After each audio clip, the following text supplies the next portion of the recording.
Symbols को आगे discuss करेंगे। टर्म सिंबल्स जो हम लोगों ने सीखे थे कि जो डिफरेंट एल वैल्यूज थी 0, 1, 2, 3, 4, 5 जो डिफरेंट एल वैल्यूज मिल रही थी, तो इनको हमने इनको एक वर्ड यूज किया था टर्म्स, है ना। तो एल वैल्यूज को हम लोगों ने एक टर्म्स में डिफाइन किया था। वो टर्म थे हमारे एस पी डी एफ और फिर लास्ट में हम लोग जी। ठीक है, इतना हम लोगों ने देखा था। अब इसकी मल्टीप्लिसिटी डिफाइन कर ली थी। मल्टीप्लिसिटी में हम लोग फॉर्मूला यूज किए थे 2l+1 से हम लोगों ने सॉल्व किया था इसको स्प्लिट। फिर इसके बाद मूल्यांकन ने इसको अपने टर्म्स में डिफाइन किया था, कई सारे सिंबल्स को रिप्रेजेंट किया था। तो ये आपका कितना यहाँ पे वैल्यूज आ रही थी, है ना। इनकी कितनी वैल्यूज थी, मान लीजिए S0 है तो 2 × 0 + 1, ये हमारा सॉल्व होकर के कितना हो रहा था 1, है ना। तो यहाँ पे इसकी क्या है मल्टीप्लिसिटी कितनी हो गई 1 के इक्वल हो जाती थी। P में यही वैल्यू कितनी हो जाएगी 2 × 1 + 1 = हो जाएगा 3। 2 × 2 + 1 = हो जाएगा 5, है ना, 5 हो गया। और ये कितना हो गया 2 × 3 + 1, है ना, 3 × 6 = 7, 7 हो गया। 2 × 4 + 1 ये कितने के इक्वल हो गया 8, 1, 9, है ना। तो ये हमारी मल्टीप्लिसिटी हो गई थी। ये वैल्यूज क्या है मल्टीप्लिसिटी को डिटरमाइन कर रही थी।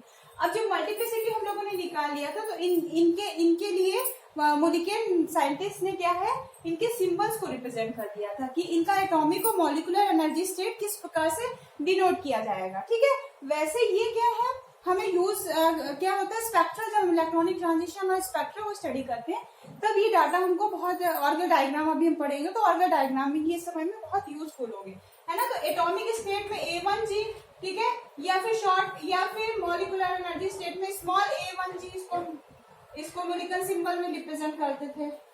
मोलिकॉन सिंबल, है ना। अब आपको ध्यान होगा P को हम लोग क्या है इसको स्प्लिट नहीं करते थे, डू नॉट स्प्लिट। D क्या होगा स्प्लिट हो रहा था, F भी स्प्लिट हो रहा था, ठीक है, D की स्प्लिटिंग हो रही थी, F में भी स्प्लिटिंग हो रही थी। और इसका जो P का है वो डू नॉट स्प्लिटिंग के बाद क्या रिप्रेजेंट कर रहा था, इसका जो मोलिक्यूलर सिंबल था T1G था। और D में क्या यूज कर रहे थे T2G और EG यूज कर रहे थे। ये T2G क्या 3 और 2, 3 to 5, है ना। तो यहाँ पे मल्टीप्लिसिटी 5 में रिप्रेजेंट हो रही है।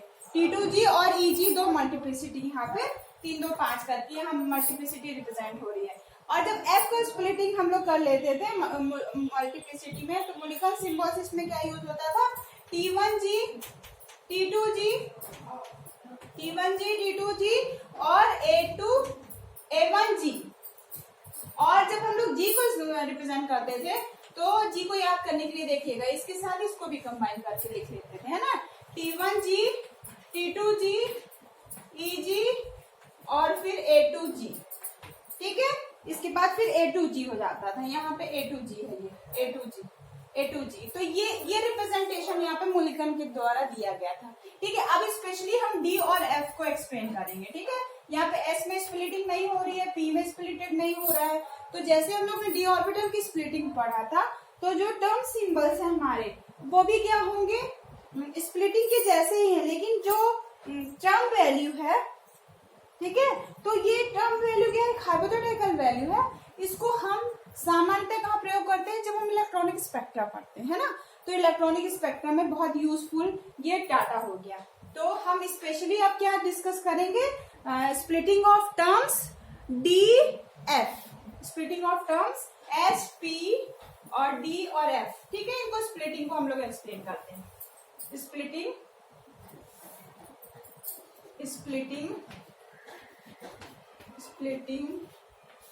Of terms, okay.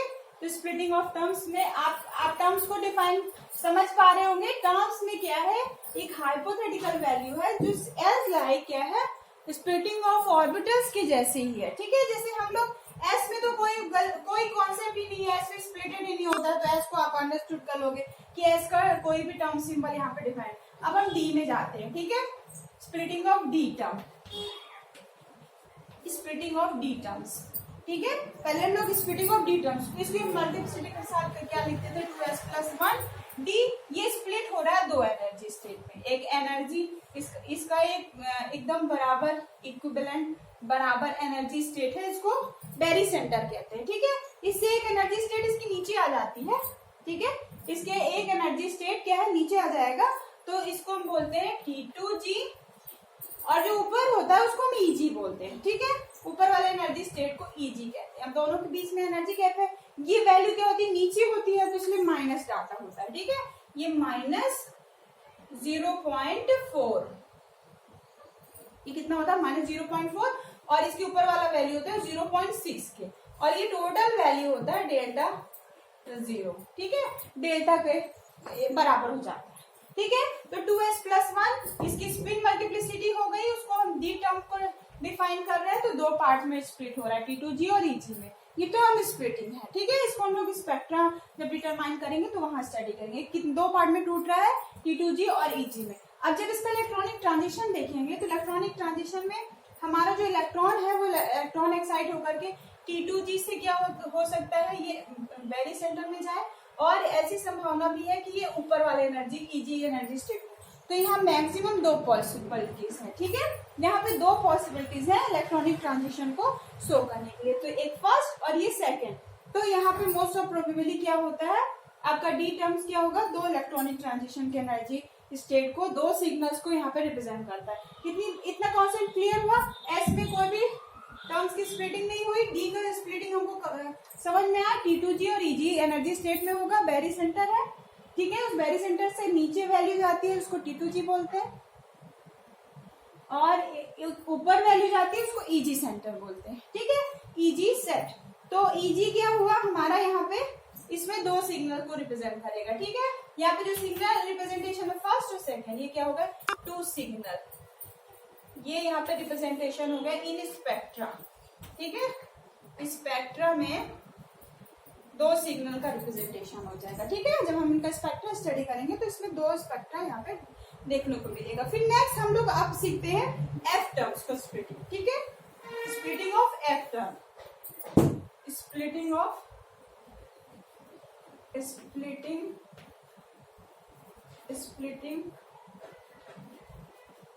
Splitting of F term,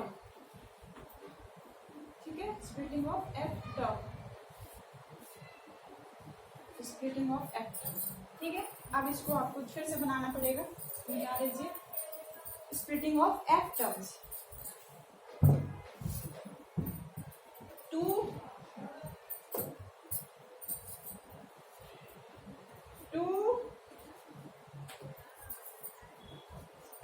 s + 1, ये क्या हो गया, f स्प्लिट होगा, कितने पार्ट में स्प्लिट होता है, ध्यान रखिएगा, 3 पार्ट में स्प्लिट होता है। f का एक बेरी सेंटर है, ठीक है, उस बेरी सेंटर से एक एनर्जी स्टेट नीचे जाते हैं, ठीक है, इसको क्या बोलते हैं, T1G, ध्यान रखिएगा, इनके नाम को ध्यान रखिएगा, इसको T1G कहते हैं, ठीक है।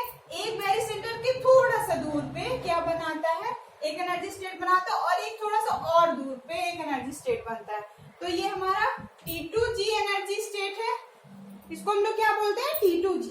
नीचे वाला T1G था, और ऊपर वाला T2G एनर्जी स्टेट हो गया, और सबसे ऊपर वाला है A2G energy state, A2G energy state, ठीक है। तो ये 3 पार्ट में यहाँ पे ये क्या है हमारा, बेरी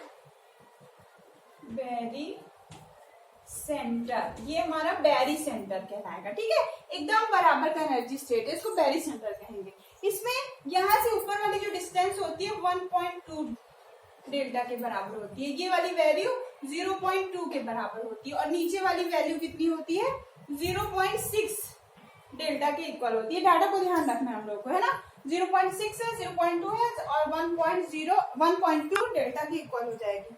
अब यहाँ पे पॉसिबल जो इलेक्ट्रॉनिक ट्रांजिशन होंगे उसके समझने के पहले हम एफ को थोड़ा समझ लेते हैं। एफ में क्या होता है, इसके जस्ट ऊपर इसके जस्ट ऊपर पी एनर्जी टर्म होता है, ठीक है, इसके जस्ट ऊपर, तो 2s+1 ये क्या हो, P का एनर्जी लेवल एक्सप्लेन होता है। भले वो स्प्लिट नहीं होता है, लेकिन इन दोनों के बीच का जो एनर्जी गैप होता है इतना कम होता है कि जब हम F का टर्म स्प्लिटिंग पढ़ते हैं तो ऑलरेडी वहां पे P का स्प्लिटिंग टर्म वहां पे शो करना ही पड़ता है, क्योंकि एनर्जी गैप कम है। ठीक है, ओरिजिनलिटी में P वहां पे प्रेजेंट ही होता है। तो आप देखोगे जब यहाँ पे इलेक्ट्रॉनिक ट्रांजिशन की काउंटिंग हम करते हैं तो यहाँ पे 3 ओरिजिनल डाटा स्पेक्ट्रा को रिप्रेजेंट कराते हैं। देखिए क्या होगा, T1G से हम लोग T2G में जा सकते हैं, T1G किस में जा सकता है, T2G में जा सकता है।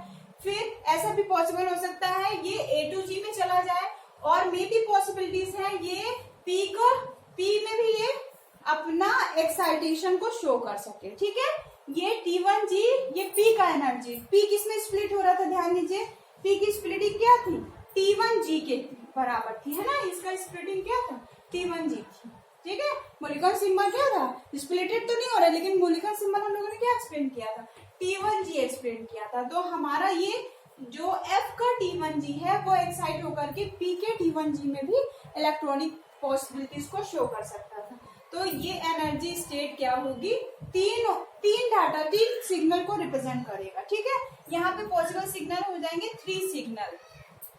ठीक है, स्पेक्ट्रा में जब हम लोग डिटरमाइन करते हैं तो यहाँ पे 3 सिग्नल देखने को मिलते हैं। यहाँ पे गलती हो जाती है ना, ऊपर हम लोग जब डी का पढ़े तो 2 सिग्नल स्टडी करेंगे, और जब एफ का सिग्नल पढ़ेंगे तो मैक्सिमम 3 सिग्नल्स समझेंगे। ठीक है, यहाँ पे क्या है, पी का जो टर्म है वो एफ के साथ इंक्लूड होता है, और इलेक्ट्रॉनिक पॉसिबिलिटीज क्या होती है, T1G से T2G, A2G और T1P के T1G में भी वो रिप्रेजेंट हो सकता है। तो एफ टर्म सिंबल की जो स्प्लिटिंग होगी वो इस प्रकार से एक्सप्लेन हो जाएगी। ठीक है, आपको इनको स्प्लिटिंग के जो टर्म सिंबल्स है, मोलिक्यूलर सिंबल्स है, उनको बहुत अच्छे से ध्यान दे करके और रिमेम्बर करना है।